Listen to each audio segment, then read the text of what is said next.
તો નેક્સ્ટ છે આપણું ન્યુક્લિયસની ત્રિજ્યા, બરાબર છે, ન્યુક્લિયસનું પરિમાણ. ન્યુક્લિયસનું પરિમાણ જે છે તે આપણે કઈ રીતના નક્કી કરી શકીએ, બરાબર છે, તેના ઉપર આપણે થોડુંક ડિસ્કશન કરવાનું છે.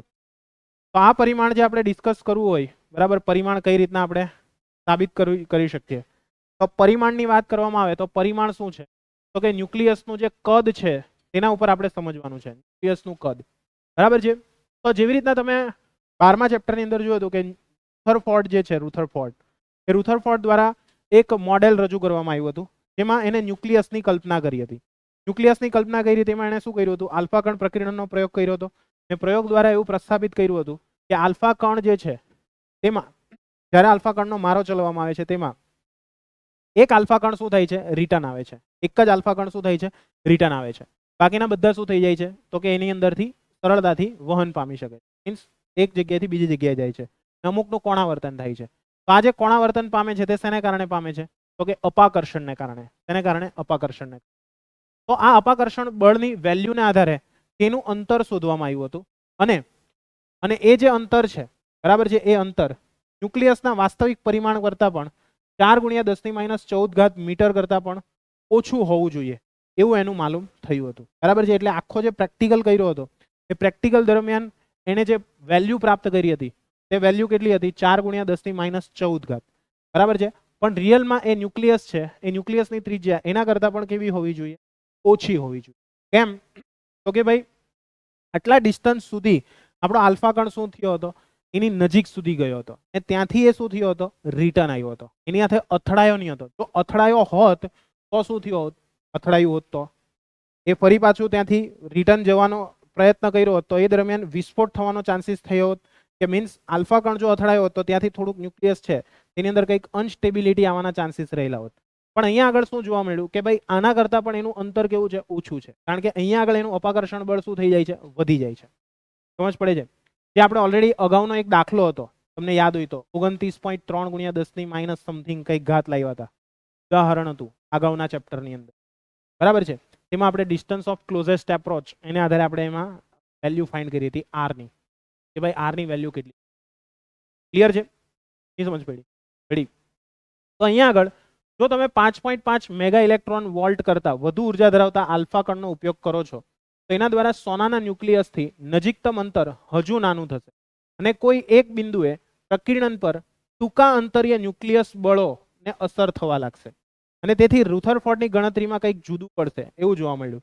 અને આલ્ફા કણનો ધન વિદ્યુતભાર એ સોનાના ન્યુક્લિયસ વચ્ચે માત્ર કુલંબીય અપાકર્ષણ બળ પર આધારિત હતો.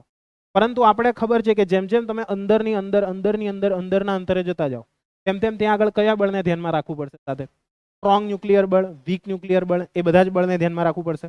એટલા માટે ત્યાં આગળ આલ્ફા કણનો જે પ્રયોગ છે, બરાબર છે, એની અંદર જે અંતર છે તે ન્યુક્લિયસનું અંતર છે તેવું આપણે જાણી શકીએ છીએ.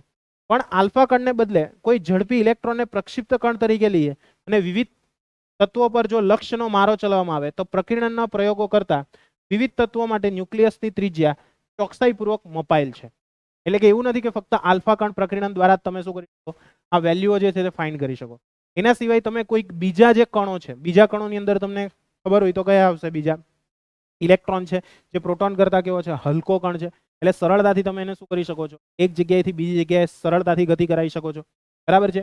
બીજી આપણે વાત કરીએ તો જ્યારે પણ આલ્ફા કણનો મારો ચલાવ્યો હતો તે દરમિયાન આલ્ફા કણ જે છે તે એકદમ ભારે ન્યુક્લિયસ છે. કેવું ન્યુક્લિયસ છે, ભારે. અને ભારે ન્યુક્લિયસ છે એટલા માટે શું થશે, એક ભારે છે બીજા ભારે સાથે શું કરશે, અથડામણ અનુભવશે તો શું થશે, અપાકર્ષણ બળ કેવું થઈ જશે, મહત્તમ થઈ જશે. એટલે મહત્તમ અપાકર્ષણ બળ ત્યાં આગળ શું થઈ જવાનું, વધી જવાનું. અને વધી જવાને કારણે શું થશે ત્યાં આગળ, તો કે જેટલી નજીક જવું જોઈતું હતું એટલી નજીક એ પહોંચી નહીં. જ્યારે નાનો હશે તો એ શું થઈ શકશે, સરળતાથી એની નજીક પહોંચી. તો એના દ્વારા ચોકસાઈપૂર્વક એનું માપન કરવામાં આવ્યું અને એની ત્રિજ્યા જે છે તેનું એક અંદાજિત સૂત્ર મેળવવામાં આવ્યું. અને એ સૂત્ર તમારે યાદ રાખવાનું છે, R = R0 a⁻1/3. કેટલું છે, R = R0 a⁻1/3. અને જેમાં R0 જે છે એ R0 ની કિંમત કેટલી છે, 1.2 ફર્મી. કેટલું છે, 1.2 ફર્મી. ક્લિયર છે. એટલે અહીંયા શોર્ટમાં કહીએ તો ત્રિજ્યા એ શેના સમપ્રમાણમાં છે, એ ના. એ એટલે પરમાણુ ભાર. એ એટલે પરમાણુ ભાર. યાદ છે ને, કાલે કંઈક આવું બતાવ્યું હતું કે ભાઈ અહીંયા આગળ આવું લખેલું હોય ZXA, ઝેડ શું હતું? ઝેડ એ ઝેડ જે હતો તે હતું તમારું પરમાણુ ક્રમાંક. શું હતું? પરમાણુ ક્રમાંક. એ એટલે શું હતું? પરમાણુ ભાર. ઓકે, એક પરમાણુ ક્રમાંક હતો તો એક શું હતું? પરમાણુ ભાર હતું. સમજ પડે છે કે નથી પડતી? પડે છે. એટલે અહીંયા આગળ તમે જેમ જેમ આગળ વધતા જશો તેમ તેમ શું થશે? તો કે જે પણ આપણી ન્યુક્લિયસ છે એ ન્યુક્લિયસની ત્રિજ્યા છે તે r0a⁻1/3 ના સમપ્રમાણમાં છે. એટલે એની કિંમત વધશે તો ત્રિજ્યા શું થવાની છે? ઓબ્વિયસ વધવાની જ છે. કેમ વધશે ત્રિજ્યા? તો કે અંદરનો જે પ્રોટોન છે તેની સંખ્યા વધતી જશે, સાથે સાથે ન્યુટ્રોનની સંખ્યા વધતી જશે. એને કારણે ધીરે ધીરે એની સાઇઝ શું થતી જશે? ન્યુક્લિયસની ત્રિજ્યાની સાઇઝ વધતી ગયેલી જોવા મળશે. તો એ વધારો કેટલો છે? તો કે ભાઈ r બરાબર r0a⁻1/3. ને r0 એ શું છે? r0 તો કે ભાઈ r0 જે છે તેને કહેવાય છે એનું પરિમાણ. જેમ કે એટોમ નંબર 1 છે એટલે કે હાઇડ્રોજન છે. હાઇડ્રોજનના ન્યુક્લિયસની ત્રિજ્યા શોધવી હોય તો મારે શું કરવું પડશે? તો કે ભાઈ જે પણ અહીંયા એટોમ નંબર છે એ તેની વેલ્યુ કેટલી લેવી પડશે? 1 લેવી પડશે. કારણ કે હાઇડ્રોજન માટે શું લખાશે? 1h1 લખાશે. ખ્યાલ આવે છે ને? તો 1h1 પરથી એની કિંમત 1 આવશે તો r બરાબર કેટલા બનશે આપણા? r0. તો હાઇડ્રોજનની જે ત્રિજ્યા છે એને આપણે બેઝ તરીકે લઈએ છીએ. તેના તરીકે લઈએ છીએ બેઝ. બેઝ એટલે સ્ટાન્ડર્ડ. બધાની ત્રિજ્યા આપણે કોની સાપેક્ષે માપશું? હાઇડ્રોજનના પરમાણુની ત્રિજ્યાની, હાઇડ્રોજનના ન્યુક્લિયસની ત્રિજ્યાની સાપેક્ષે. એટલા માટે એની ત્રિજ્યા જે ફાઇન્ડ કરવામાં આવી તે કેટલી ફાઇન્ડ કરવામાં આવી? 1.2 10⁻−13 મીટર. બોલે તો 1.2 ફર્મી. ઓકે, એટલે r ની કિંમત કેટલી છે? 1.2 ફર્મી જેટલી. કેટલી જોવા મળી? 1.2. ઈઝી છે? ત્યાંથી ઈઝી. એટલે 1.2 ફર્મી જેટલી વેલ્યુ આપણને જો. ઈઝી છે આટલે સુધી? આઈડિયા આવે છે કે નથી આવતો? આવે છે. તો આનો અર્થ એવો છે કે ન્યુક્લિયસની અંદર r³ ને સમપ્રમાણ, r³ ન્યુક્લિયસનું કદ કે જે r³ ના સમપ્રમાણમાં છે, જે એના પણ સમપ્રમાણમાં છે. તો આમ બધા ન્યુક્લિયસની ઘનતા અચળ છે, જે એ પરથી, જે એ પર આધાર રાખશે નહીં. જુદા જુદા ન્યુક્લિયસની અચળ ઘનતા ધરાવતા પ્રવાહીના બુંદ જેવા છે અને ઘનતા લગભગ એની કેટલી જોવા મળે છે? 2.3 × 10⁻17 kg/m³. સમજ પડે છે? એટલે એની ઘનતા જો તમારે શોધવી હોય તો ઘનતાની વેલ્યુ કેટલી યાદ રાખવાની છે? 2.3 × 10⁻17 kg/m³. કઈ રીતના મળી છે એ પણ અમને થોડું બતાવી દઈએ. જેમ કે આપણને ખબર છે ઘનતા શોધવી હોય તો ઘનતાનું સૂત્ર શું આવશે? દળના છેદમાં કદ આવશે. શું આવશે? દળના છેદમાં કદ. એના ઈર્વે સૂત્ર કે નથી? છે. તો દળની કિંમત કેટલી છે? દળની કિંમત, દળ કોઈ પણ ન્યુક્લિયસ છે તેનું દળ મારે શોધવું તો દળ કેટલું છે મારથી સાબિત કઈ રીતના શોધી શકે? તો કે એની અંદર રહેલા પ્રોટોનની સંખ્યા અને એની અંદર રહેલા ન્યુટ્રોનની સંખ્યા પરથી શોધી શકાય. હવે હાઇડ્રોજનની વાત કરીએ તો હાઇડ્રોજન ન્યુટ્રોન ધરાવે છે કોઈ પણ જાતનો? નથી ધરાવતો. તો એનો એટોમિક માસ કોના પર આધાર રાખશે? પ્રોટોન પર આધાર રાખશે. તો પ્રોટોન કેટલો છે? ફક્ત એક જ છે. તો આના પરથી એનું માસ લખવું હોય તો કેટલું લખાશે? 1.67 10⁻27 લખાશે કે નહીં લખાશે? લખાશે. હવે ન્યુક્લિયસ જે છે, ન્યુક્લિયસ તે કેવું છે? વર્તુળાકાર છે કે ગોળાકાર છે? ગોળાકાર છે. વર્તુળ તો નહીં આવે એટલું તો ખબર હશે. તો એના પરથી ગોળાનું કદ લખવું હોય તો ગોળાનું કદ શું આવશે? 4/3 πr³ આવશે. 4/3 શું લખાશે? πr³ લખાશે. ક્લિયર છે?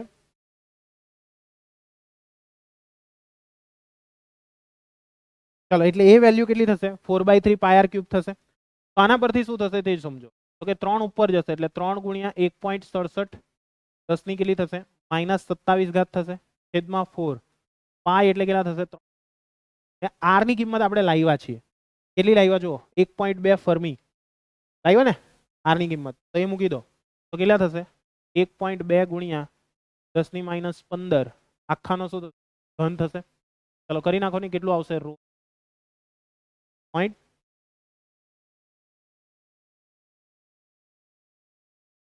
0.23. 0.23 પછી આગળ શું આવે? 10 ની કેટલી ઘાત આવશે?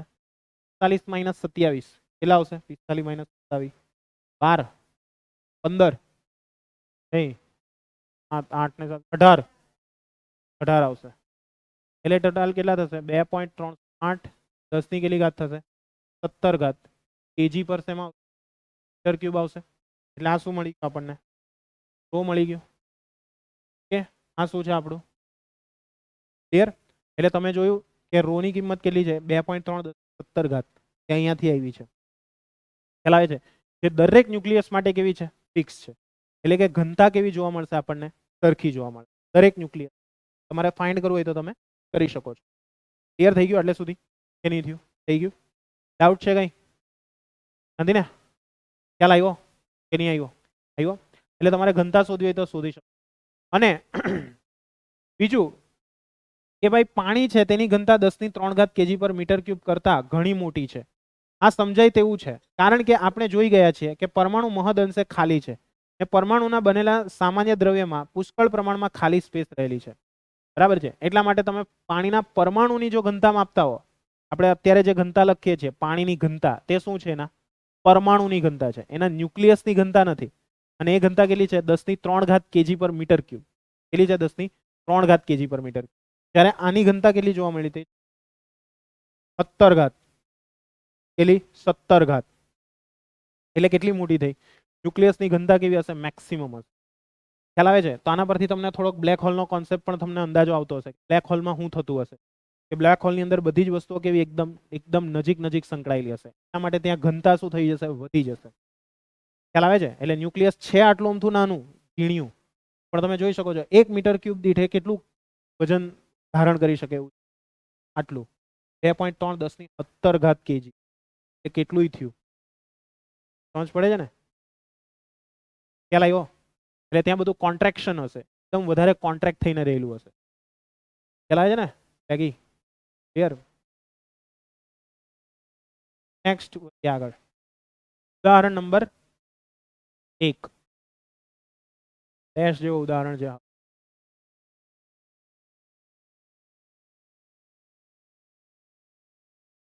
શું કીધેલું છે? ઉદાહરણ નંબર 13.1. ચાલો સમજજો. બરાબર, એકદમ ઈઝી છે, કંઈ નથી લેવાનું. ચાલો શું કીધેલું છે અહીંયા આગળ સમજજો. તો કે ભાઈ દળ આપેલું છે. દળ એટલે શું લખાશે આપણાથી? એમ લખાશે. કેટલા આપેલા છે દળ? એમની કિંમત 55.85 માસ આપેલું છે. 55.85 માસ આપેલું છે. દળ આપેલું છે. તમારે ઘનતા શોધવાની છે. હવે પહેલા તો દળને કન્વર્ટ કરવું પડશે. એમાં કન્વર્ટ કરવું પડશે કેજીમાં.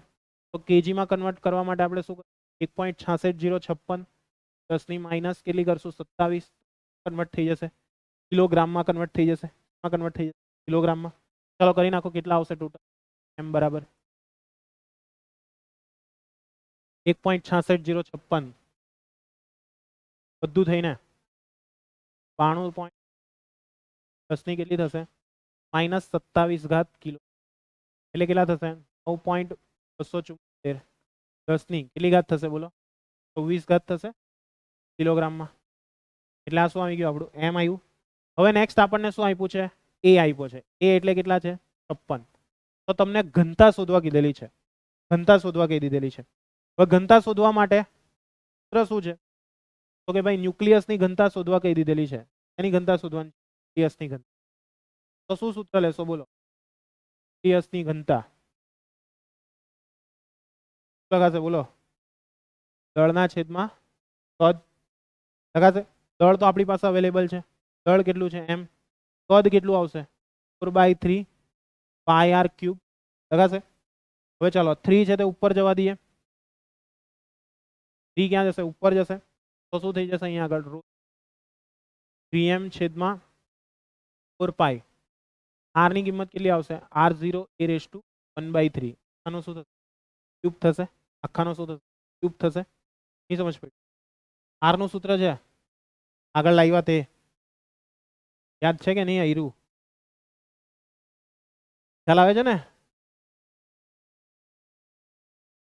એમ ચાલો આ ઘન કરી નાખો તો શું? 3m/4π r0 પેજ ઉડી જાય એટલે ખાલી એ જ રહી જશે. સમજ પડે છે ને? ચાલો મૂકી દો બધી કિંમત. બરાબર શું થશે? 3 કેટલી છે આપણી પાસે? 0.2 10 ની કેટલી ઘાત થશે? -ઘાત થશે. ક્લિયર છે? ચાલો છેદમાં કેટલા આવશે? 4 પાય એટલે r0 ની કિંમત તમારે યાદ રાખવાની. r0 કેટલા લઈ લેવાના? ડાયરેક્ટલી અહીં આપ્યા હોય તો 1.2 ફર્મી. બોલે તો 1.2 પાવર 3 થશે ને કે નહીં થશે? ચલો મૂકી દો 1.2 10⁻³ હોલ એ કેટલા છે આપણા 1 છે કરી નાખો કેટલા આવશે રૂ 0.022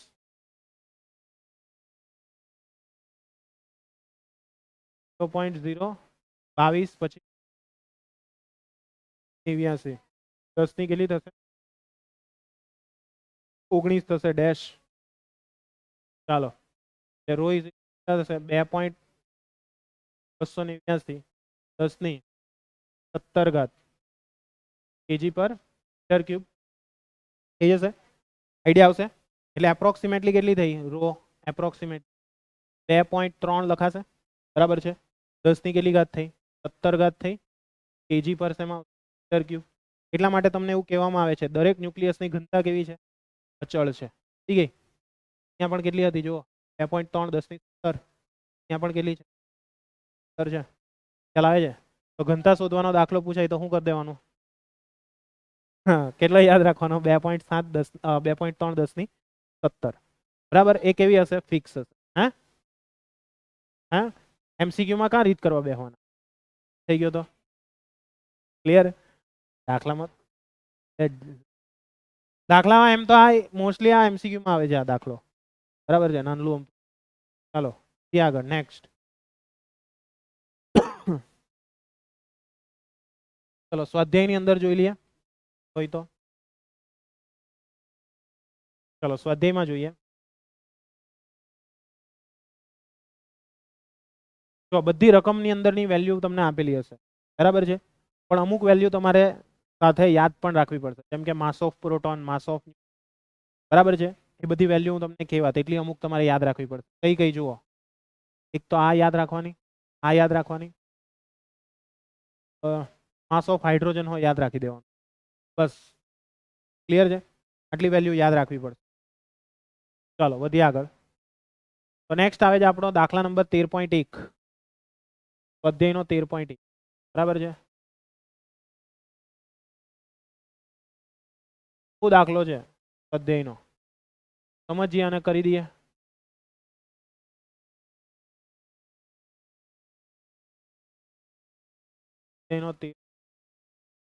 ચલો રકમમાં શું કીધેલું છે લિથિયમના બે લિથિયમની વાત કરેલી છે બે સ્થાયી સમસ્થાનિકો કયા કયા સમસ્થાનિકો છે સ્થાયી સમસ્થાનિકો છે ક્લિયર એના પ્રમાણ આપેલા છે અનુક્રમે તો એક તો આપેલું છે તમને લિથિયમ માટે બરાબર એટલે 1 નંબર પહેલા એ માટે લખીએ છીએ એક તો કોના માટે આપેલું છે Li6 Li બરાબર છે અને બીજું શું આપેલું છે પરસેન્ટેજ આપેલા છે પરસેન્ટેજ એટલે શું લખાશે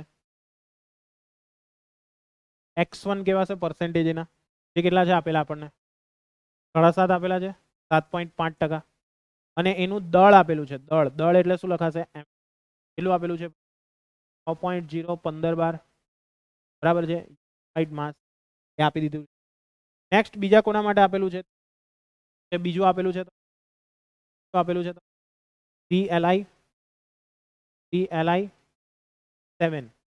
બરાબર છે એના માટે લખાશે બોલો x2 કેટલા થશે x2 92.5% એ રકમમાં આપ્યા છે m2 કેટલા આપેલા છે આપણને બોલો નહીં એટલે માવા ખાઈને બેહેલા છે કે હું એમ બધું પૂછપૂછ કર્યા કરવાનું બોલો નહીં 7.0 કેટલા છે જો બોલતા હોય તો એક ગુ ડેશ જેવા આવો ચાલો શું આવશે પરમાણુ દળ શોધો કઈ રીતના શોધશો પરમાણુ દળ કયું સૂત્ર આવશે દળ શોધવાનું yes m1x1 plus m2x2 m1x1 plus m2x2 માં કેટલા આવશે 100 આવશે ચાલો m1 કેટલા છે આપણી પાસે m1 તો કે 6.015 બ્રેકેટમાં x1 કેટલા છે આપણી પાસે 7.5 છે પ્લસ m2 કેટલા છે આપણી પાસે m2 કે ભાઈ 7.16 ઓકે x2 કેટલા આપેલા છે આપણને 92.2 સોરી 12.5 કેટલા છે આપણી પાસે છે. ચલો કરી નાખો કેટલા આવશે.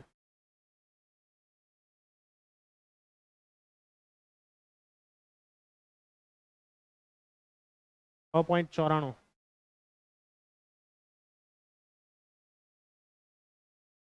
m બરાબર કેટલા આવશે આપડા 6.94.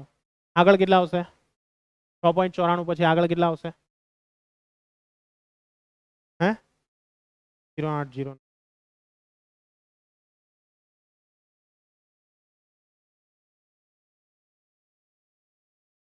કેટલા 9 વાઇટ માસ. આ જવાબ આવી ગયો. ડાઉટ છે કઈ નથી ને. ચલો નેક્સ્ટ ઈ જોઈએ. ઈ ની અંદર શું કીધેલું છે બોરોનના બે સ્થાયી સમસ્થાનિકો આપેલા છે બરાબર છે. બે સ્થાયી સમસ્થાનિકો છે કયો છે 5b10 ને 5b11. એના દળ આપેલા છે બંનેના. પરમાણુ દળ કુલ દળ આપેલું છે. કુલ દળ કેટલું છે 10.811 યુ. તો 5b10 અને 5b11 નું સાપેક્ષ પ્રમાણ શોધો. એટલે તમારે એના પર્સન્ટેજ શોધવાના. કોના છે પર્સન્ટેજ સમજ પડશે ને. તો પહેલા આપણે શું કરવું પડશે અહીંયા આગળ પર્સન્ટેજ ધારી લેવા પડશે કારણ કે જે પણ ટકા નીકળશે તે કોની પર નીકળશે પર નીકળશે. તો આપણે પહેલા ધારી લઈએ. ધારો કે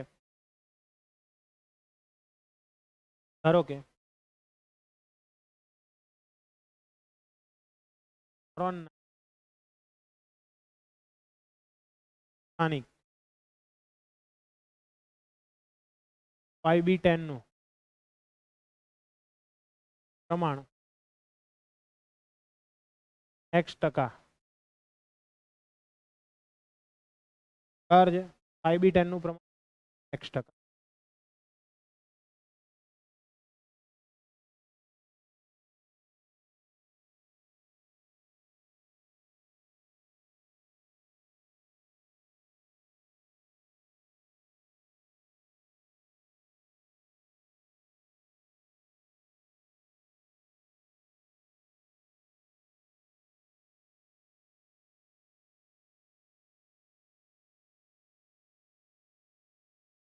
ચાલો નેક્સ્ટ. ત્યાર પછી બીજો કયો છે બોરોનનો સમસ્થાનિક બોલો 5b11. પ્રમાણ કેટલું લખાશે 100 - x% લખાશે. ક્લિયર છે. એટલે 100 - x% છે. ત્યાં બે વેલ્યુ થઈ. ચાલો હવે શું કરીએ અહીંયા આગળ તે સમજો. તો કે ભાઈ આ x1 મારા x%. x2 જે છે તે કેટલા છે 100 - x% છે. ક્લિયર. બીજું શું આપ્યું છે તમને m1 આપ્યો છે. આપ્યો છે જો 10.1294. m2 કેટલો આપેલો છે 11.00 31. ત્યાર પછી બીજું શું આપેલું છે આપણને દળ આપેલું છે કુલ દળ. કુલ દળ એટલે શું કહેવાશે આપણું m કહેવાશે. ક્લિયર છે. ચાલો એટલે m ની વેલ્યુ આપણે લખી m કેટલા આપેલા છે કે m આપેલા આપડા 10. ઓકે. તો તમારે કેલ્ક્યુલેશન કરવાનું છે. કરી નાખીએ. ચાલો m બરાબર સૂત્ર કયું લેશું કેટલા થશે 100 થશે. ચાલો m ની કિંમત કેટલી છે m ની કિંમત 10.811. અહીંયા કેટલા થઈ જશે 100 થઈ જશે. 100 આ બાજુ ગુણી ડાયરેક્ટ. m1 ની કિંમત કેટલી છે m1 ની 10.1294 x 10. m2 ની કિંમત કેટલી છે ભાઈ m2 ની 11.00 કૌંસમાં કેટલા થશે 100 - x થશે. ક્લિયર છે. ચાલો સાદુરૂપ આપો. આ કેટલા થઈ જશે 1081.1. ચાલો આને કંઈક ગમે તેમ ગુણી કાઢો 10.1294 x 10 આની સાથે ગુણાઈ જાય 100 સાથે એટલે કેટલા થઈ જશે ભાઈ 1100.31 ઓછા કેટલા થશે આપડા 11.31 x થઈ જશે. ખ્યાલ આવશે કે નહીં આવશે આવશે. તો એક કામ કરીએ 1100 ને આ રાત એમને તેમ રહેવા દો. તો 1100.931 ઓછા 1081.1 કરો કેટલા આવે છે?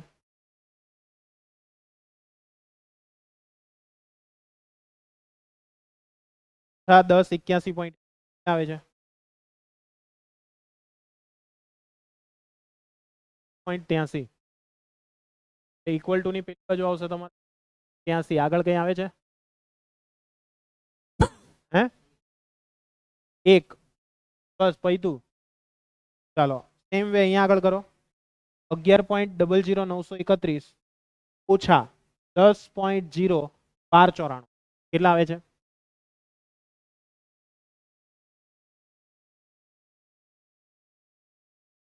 0.9963 0.99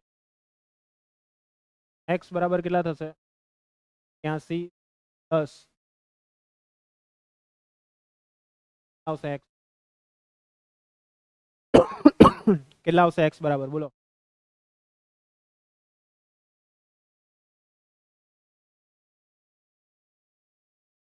ત્યાં મળી ગયું. તો આમ લખી દઈએ આમ પ્રમાણ આપણે લખવાનું છે. પ્રમાણ કોનું લખવાનું છે? 5b10 નું.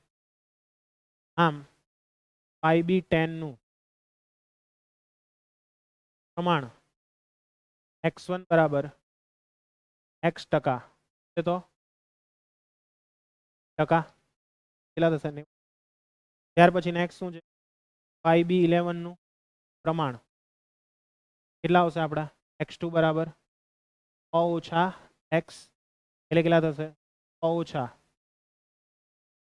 કેટલું આવશે? 80.10 ટકા. ક્લિયર? આ યાદ રાખજો.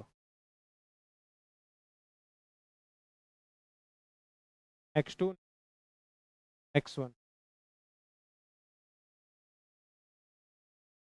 ડાઉટ છે કઈ? કહેજો. નથી ને? થઈ જશે.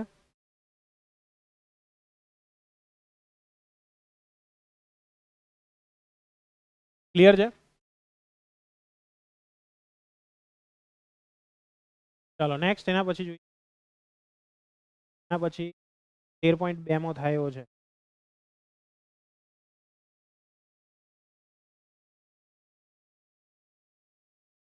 સેમ જ છે.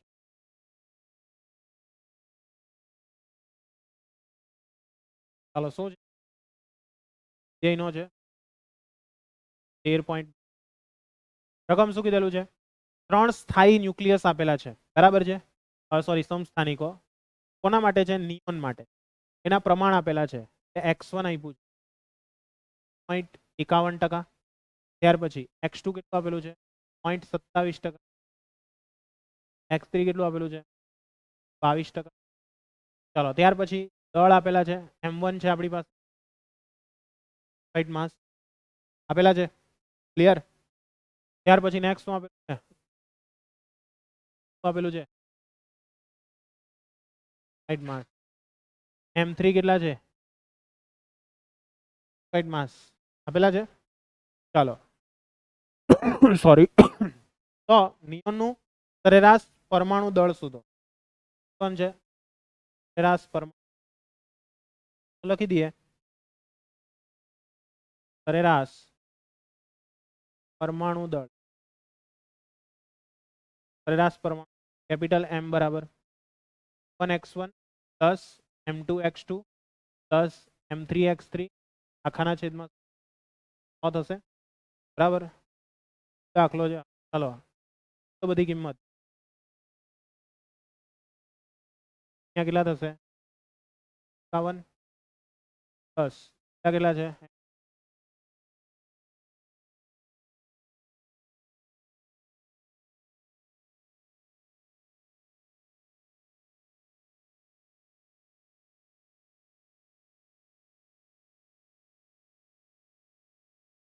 કરો કેટલા આવશે? 20.17 લખો.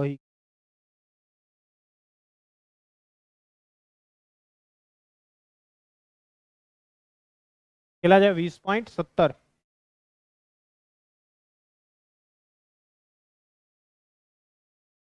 ઓકે 20.17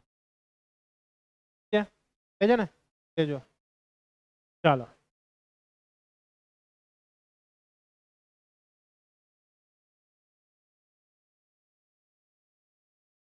નેક્સ્ટ આગળ વધીએ એના પછી કોઈ આ એવો છે કે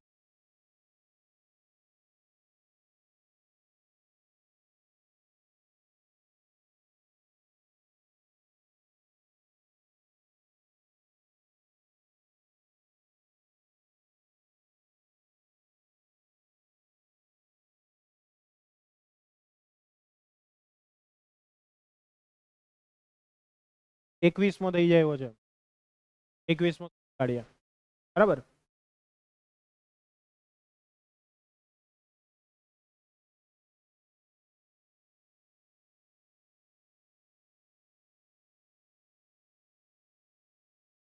થઈ જાય એવો છે ચાલો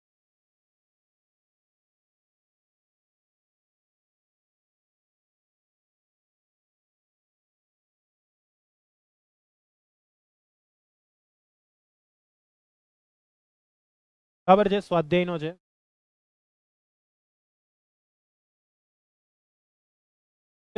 બે ડ્યુટેરોનના સન્મુખ સંઘાત માટે સન્મુખ સંઘાત એટલે આમ સામે ઠોકાતા છે એવું બરાબર છે સન્મુખ સંઘાત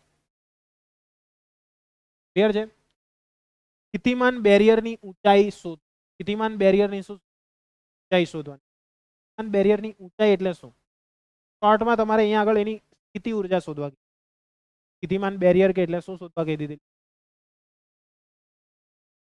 તો કઈ રીતના શોધી સિમ્પલ છે શું કરશો એના બેરિયરની ઊંચાઈ શોધવા કહી દીધું તો સ્થિતિમાનનું સૂત્ર છે જ આપણી પાસે બરાબર કયું સૂત્ર છે K1Q બાય R લખાઈ જશે ડાયરેક્ટ K1Q બાય શું લખાશે R લખાશે ખબર પડશે કે નહીં પડશે પડશે તો બસ કરી નાખો ચાલો ની કિંમત કેટલી લેશો ડ્યુટેરોન છે ડ્યુટેરોન માટે શું આવશે ડ્યુટેરોન પ્રોટોનની સંખ્યા કેટલી આવશે એક જ આવશે વધારે આવશે ડ્યુટેરોન એટલે ડ્યુટેરિયમ જ થયું એમ 1d2 1t3 એટલે એની અંદરનો વિદ્યુત ભાર તો કેવો રહેવાનો સરખો જ રહેવાનો એટલે કોઈ ચેન્જ નથી થવાનો એટલે અહીંયા આગળ સૂત્ર આપણું k² r બની જશે ચલો k ની કિંમત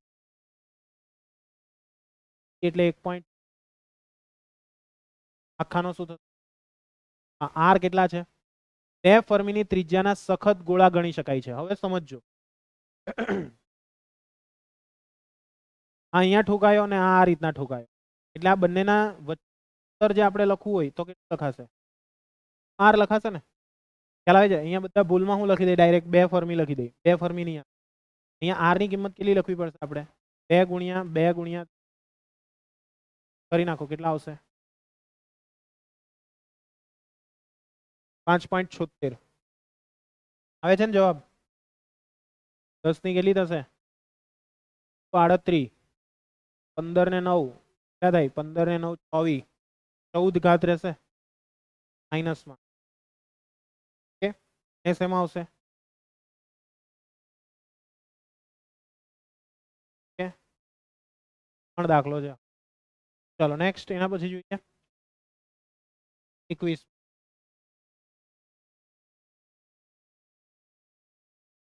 ચાલો 21 એકદમ લહણ છે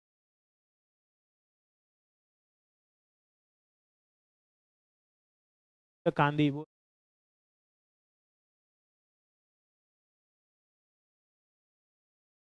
પોટેન્શિયલ બેરિયરની ઊંચાઈ એટલે પોટેન્શિયલ બેરિયર કે ગમે તે કે એની ઊંચાઈ આવે એટલે એનો મતલબ એ જૂલમાં જ આવે પોટેન્શિયલ બેરિયર ની ઊંચાઈ એટલે કે કેટલે સુધી છે ક્યાં સુધી છે પોટેન્શિયલ બેરિયરનો અર્થ થાય છે એની સ્થિતિ ઉર્જા એટલે એનો અર્થ શું થયો જેમ કે કોઈ પણ આપણને બધાને એક વિદ્યુત સ્થિતિમાન વિશે ખબર છે કોને કહેવાય જ્યારે કોઈ એકમ ધન વિદ્યુત ભારને શું કરવામાં આવે અનંત અંતરેથી ક્ષેત્રમાંના આપેલા બિંદુ સુધી લાવવામાં આવે તો એ લાવવા માટે કરવું પડતું કાર્ય છે એને શું કહેવાશે એનું સ્થિતિમાન કહેવાશે તો અહીંયા આગળ પણ શું થયું બંને સંયુક્ત અથડામણ અનુભવવાના એટલે બંનેની અંદર જ્યાં ઉર્જા હશે તે કયા સ્વરૂપે સંગ્રહિત થશે? સ્થિતિમાન સ્વરૂપે સંગ્રહિત થશે. તેના સ્વરૂપે સંગ્રહિત થશે? સ્થિતિમાન સ્વરૂપે સંગ્રહિત થશે. સ્થિતિમાન બેરિયરની ઊંચાઈ ગઈ એટલે ઓટોમેટિકલી અહીંયા એ જે બનશે તે શું બની જશે? એની સ્થિતિ ઉર્જા જ બનશે. અહીંયા શબ્દ ખાલી તમને ગૂંચવેલો છે, સ્થિતિમાન બેરિયરની ઊંચાઈ. એટલે ઊંચાઈ એટલે આપણને એવું લાગે કે હું હાઈટ શોધવાની હશે, હાઈટ નથી. સ્થિતિમાન બેરિયરની ઊંચાઈ એટલે સ્થિતિ ઉર્જા. ઓકે, એટલે એની સાથે સંકળાયેલી સ્થિતિ ઉર્જા. શોર્ટમાં નથી કીધું, એમ આખું એમ ફેરવીને કીધું. કાન પકડો, ખ્યાલ આવ્યો? એટલે સ્થિતિમાન બેરિયરની ઊંચાઈ આવે એટલે હંમેશા શું શોધવું? સ્થિતિ ઉર્જા. ક્લિયર છે? ત્યાંથી ક્લિયર? ક્લિયર. ચલો નેક્સ્ટ. સ્વાધ્યાયનો કયો છે? 13.21. રકમ શું કીધેલું છે? r બરાબર r0 a રેઝ ટુ 1/3 સંબંધ આપેલો છે, જ્યાં r0 એ અચળાંક છે અને એ છે તે શું છે? પરમાણુ દળાંક છે. તો દર્શાવો કે ન્યુક્લિયસની ઘનતા લગભગ અચળ રહે છે. ન્યુક્લિયસની ઘનતા શું થાય છે? અચળ રહે છે. એવું તમને સાબિત કરવા કીધું. પપ્પુ છે, ચાલો કઈ રીતના શોધી શકાશે? કઈ રીતના શોધી શકાશે? ઘનતાની વાત કરેલી છે તો ઘનતાનું સૂત્ર શું આવશે? દળના છેદમાં કદ આવશે. દળના છેદમાં શું આવશે? કદ આવશે. હવે સમજો અહીંયા આગળ દળ તો દળ જ છે, કદ કેટલા મુકાશે આપણાથી? 4/3 પાઈ r ક્યુબ મુકાશે. ચલો 3 ઉપર જતા રહે એટલે શું થઈ જશે? 3m છેદમાં 4 પાઈ. r ની કિંમત કેટલી મુકાશે? r0 a રેઝ ટુ 3 આખાની 3 ઘાત થશે. ચલો તો આના પરથી શું થઈ જશે? 3m છેદમાં 4 પાઈ r0 ક્યુબ a થઈ ગયું. હવે તમે જ વિચારો, 3 છે તે શું છે? અચળ. m શું છે? અચળ. 4 શું છે? અચળ. પાઈ અચળ. r0 એહો અચળ જ છે. r0 એટલે શું? હાઇડ્રોજનની ત્રિજ્યા જે કેટલી છે? 1.2 ફર્મી. એ પણ ફિક્સ વેલ્યુ છે. એ છે તે પણ કેવું છે? અચળ જ છે. ખ્યાલ આવે છે ને? એ કેવો છે? ફિક્સ જ છે ને? જુઓ અહીંયા આગળ ખ્યાલ આવે છે? ન્યુક્લિયસનો દળાંક એ પણ કેવો છે? ફિક્સ. કોઈ પણ ન્યુક્લિયસ હશે તેના માટે કેવો રહેશે? ફિક્સ જ રહેશે ને? આઈડિયા આવે છે કે નથી આવતી? આવે છે. એટલા માટે આ બધી જ વેલ્યુઓ કેવી થઈ ગઈ છે? અહીંયા આગળ અચળ થઈ ગઈ છે. સમજ પડશે કે નહીં પડશે? પડશે. એટલા માટે અહીંયા આગળ આપણે કહી શકીએ અહીંયા આપણું જે શું કહેવાય ઘનતા જે છે, ઘનતા કેવી છે? અચળ છે. તેવું સમજ પડશે? એની ખબર પડશે? પડશે. અને જો તમારે બીજી રીતના શોધવું હોય તો બીજી કઈ રીતના શોધી શકો આને? આ જ વસ્તુ બીજી એક રીતે પણ કઈ રીતના શોધ? તમે આનું વિકલન કરીને પણ શોધી શકો, પણ એ પ્રોસેસ થોડીક લોંગ થઈ જાય. પણ એને આપણે વિકલન કરીએ તો કોની સાપેક્ષે? ત્રિજ્યાની સાપેક્ષે. કોની સાપેક્ષે? ત્રિજ્યા. ત્રિજ્યા એટલે કઈ? r. અહીંયા r ની કિંમત તમારે પેલી નહીં મૂકવાની. કઈ પેલી? એટલે r0 a રેઝ ટુ 1/3 એ કિંમત નહીં મૂકો, ડાયરેક્ટ એનું વિકલન કરી નાખો તો પણ તમે લાવી શકો. સમજાશે કે નહીં સમજાશે? સમજાશે? કમ્પ્લીટ છે? કઈ પણ ડાઉટ છે? નથી ને? એટલે આ રીતના તમે એને સાબિત. નેક્સ્ટ કોઈ ચાલો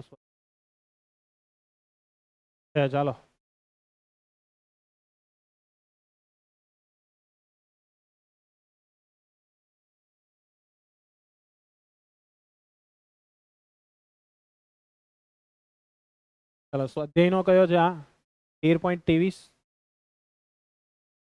ભાઈ આ બધા ટીક કરતા જજો. હે પછી છેલ્લે ગૂંચવાળો નહીં થાય કયા કર્યા ને કયા નહીં કર્યા. બરાબર? સ્વાધ્યાયનો 13. ચાલો સમજ શું આપ્યું છે? ચાલો અહીંયા આગળ શું કીધેલું છે? સરેરાશ દળ આપેલું છે. સરેરાશ દળ એટલે m કેટલું આપેલું છે આપણને? 24.312 માસ પૃથ્વી પરના તેના સમસ્થાનિકના સાપેક્ષ કુદરતી પ્રમાણ પર આધારિત છે. 3 સમસ્થાનિકો આપેલા છે. 3 સમસ્થાનિકો કયા કયા છે?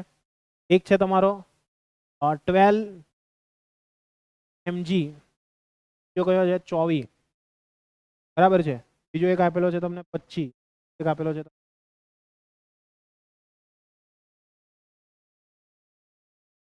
ક્લિયર? એક આ 25 છે, એક 26 આપ્યો છે. ક્લિયર? એ બધાનું દળ આપેલું છે. કેટલું કેટલું આપેલું છે? એકનું છે 23.98505 માસ. આનું કેટલું આપેલું છે? 24.98584. આનું કેટલું આપેલું છે? 25.985 માસ. હવે શું કીધેલું છે તે સમજો. તો કે ભાઈ જે 1224 વાળો જે છે 1224 એટલે આ પહેલો એનું પ્રમાણ આપી દીધેલું છે એટલે આને આપણે કહી દઈશું આપણું M1 આને શું કહી દઈશું M2 આને શું કહી દઈશું આપણું M3 કહી દઈશું આનું પ્રમાણ આપેલું છે જેની વેલ્યુ આપેલી છે x1 બરાબર કેટલી આપેલી છે બોલો x1 બરાબર 78.99%. ક્લિયર છે આઈડિયા આવશે તો આનું x2 કેટલું લખાશે x2 માની લો કે એ x ટકા છે કેટલું છે x ટકા તો x3 ની કિંમત કેટલી લખાશે x3 ની કિંમત તો કે 100 માઇનસ 78.99 x ટકા આટલું લખવું પડશે નહીં સમજ પડી નહીં ખ્યાલ આવ્યો નહીં હા તો ક્લિયર તો કરો કેટલું આવશે કેટલું આવશે x3 ફટાફટ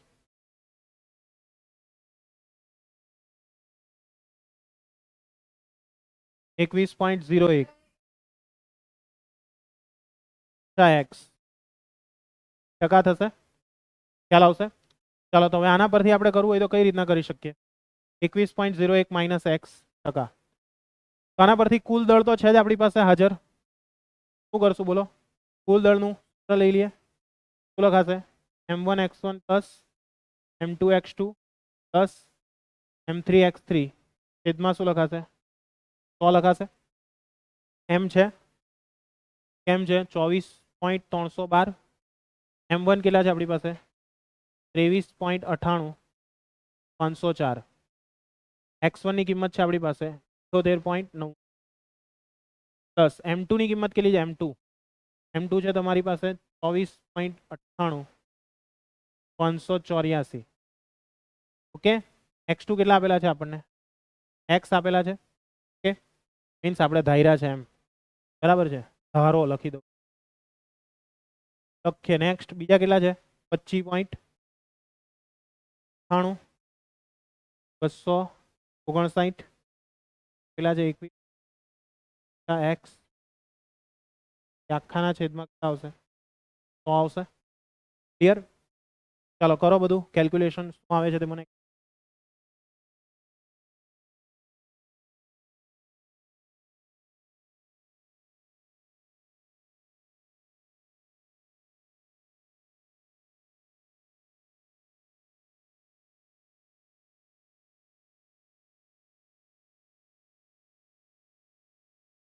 ચાલો આની સાથે 100 ગુણા એટલે કેટલા થઈ જશે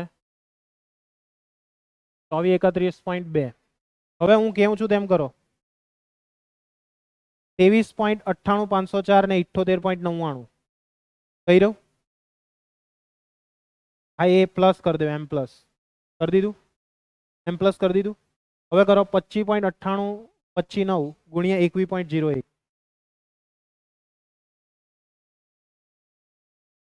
એ આવી ગયો ને એનો આન્સર હવે પ્લસ દબાઈને એમઆરસી દબાવો ને ઇક્વલ દબાવો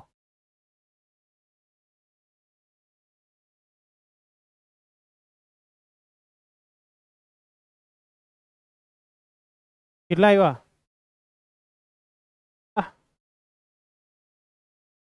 એટલે આ બે નું કર્યું ને આપણે કેટલું આવ્યું 2440 2440 46 હવે જો આટલી તો વેલ્યુ છે જ આપણી પાસે અને આ એરિયા કઈ છે 25 વાળી છે હવે આ બંનેની બાદબાકી કરી નાખીએ કે 25.98 259 ઓછા 24.98 584 કેટલા આવે છે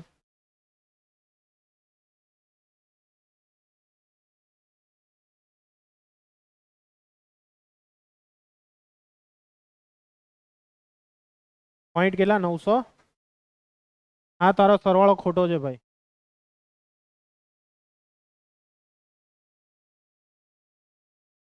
જો ભાઈ મેં શું કરવા કીધું તે જોઈ લેજો 23.98 504 સમજો ગુણ્યા 78.99 આવ્યું તેને કરી દેવાનું m પ્લસ ભાગ્યું લો ડેશ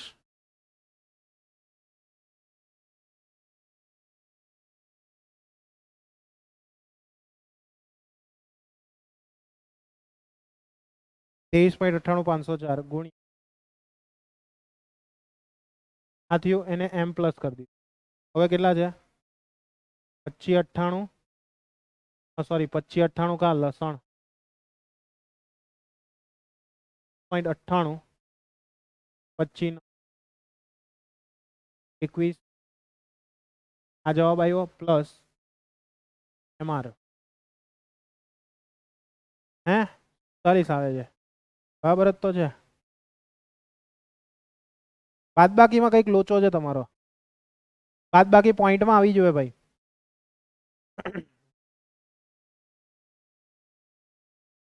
એક પોઈન્ટ કેટલી આવી બાદબાકી બોલો? એક પોઈન્ટ કેટલી આવી બાદબાકી? બાદબાકી કેટલી આવી બોલો નહીં?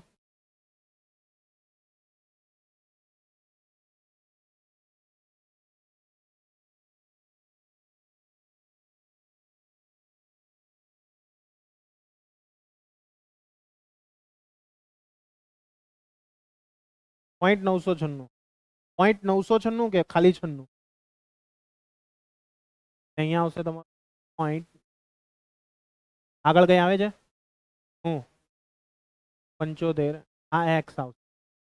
ઓકે, હવે આ x વાળું પદ આ બાદ લઈ લઈએ તો શું થઈ જશે? અહીંયા આગળ 0.99675x ઇઝ ઇક્વલ ટુ, આ બાદબાકી કરો ને આ બે ની કેટલી આવે છે?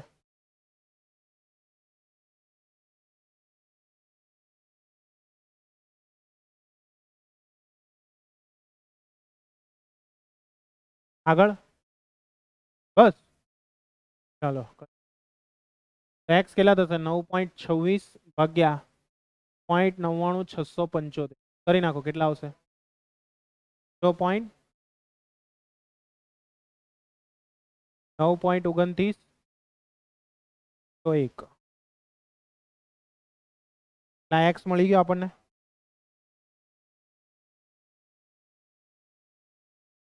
ક્લિયર? તો આના પરથી હવે આપણે એનું પ્રમાણ લખીએ કે 12 mg 25 નું પ્રમાણ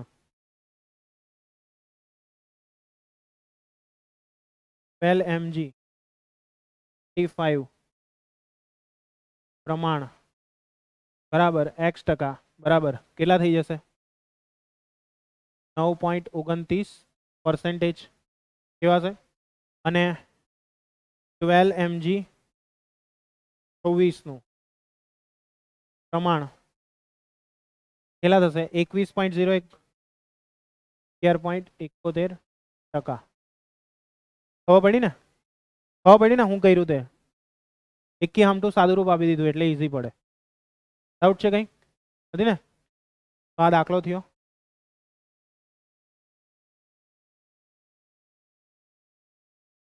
ચલો જુઓ કોઈ છે તો ચેક કરીએ.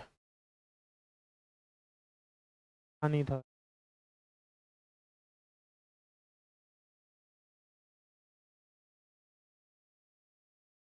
બસ આટલા જ છે.